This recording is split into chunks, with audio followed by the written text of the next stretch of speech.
నమస్తే, నేను మీ లక్కీ. నేను ఈరోజు మీకు ఒక ఇంపార్టెంట్ విషయం చెప్దామనుకుంటున్నాను. మేము డీమార్ట్లో రస్క్ తీసుకున్నాము, రస్క్ ప్యాకెట్ తీసుకున్నాము. అయితే మేము ఇంటికొచ్చి చూసిన తర్వాత మేము అంత గమనించకుండా మేము రస్క్ హల్వా చేసుకున్నాము. ఒక గిన్నెడు తినేసాము. తర్వాత నెక్స్ట్ డే ఏం చేసామంటే ఇంకొక ప్యాకెట్ ఉందని ఓపెన్ చేసి చూస్తే ఇలా చాలా పురుగులు ఉన్నాయి. మాది ఐరన్ బాడీ కాబట్టి మాకేం జరగలేదు, ఫుడ్ పాయిజన్ కాలేదు, ఏం కాలేదు.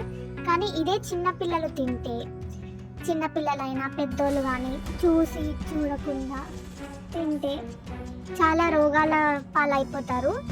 ఇది డీమార్ట్లో కొన్నాము. డీమార్ట్ వాళ్ళకి తెలిసి చేశారో తెలియక చేశారో ఏమో, మరి వాళ్ళు ఇంటెన్షనల్గా చేశారేమో తెలియదు. కానీ ఇలా పురుగులు ఉన్నాయి అమ్మితే వాళ్ళకి ఏం లాభం వస్తుంది? దీని మీద చాలా చర్య తీసుకోవాలి. కొంచెం మీరు రియాక్ట్ అవ్వండి. ఈ వీడియోని అందరికీ షేర్ చేయండి, అందరికీ తెలియాలి. డీమార్ట్ వాళ్ళ స్కామ్ వాళ్ళకి తెలుసో తెలియదో, వాళ్ళని అన్నీ కూడా తప్పే. ఇది ఎవరైతే ప్యాక్ చేశారో, ఎవరైతే తయారు చేశారో ఇది వాళ్ళ తప్పే. ఇది ఎంత ఓల్డ్ స్టాక్ ఇచ్చారేమో, లేదంటే తొందరగా సేల్ అయిపోవాలి, ఎలాగైనా సేల్ అయిపోవాలి అని. మీరు మాత్రం చూసి కొనండి. ఏదైనా సరే ఎక్స్పైరీ డేట్ అని ఉంటుంది కదా, అది చూసి కొనండి. బాయ్.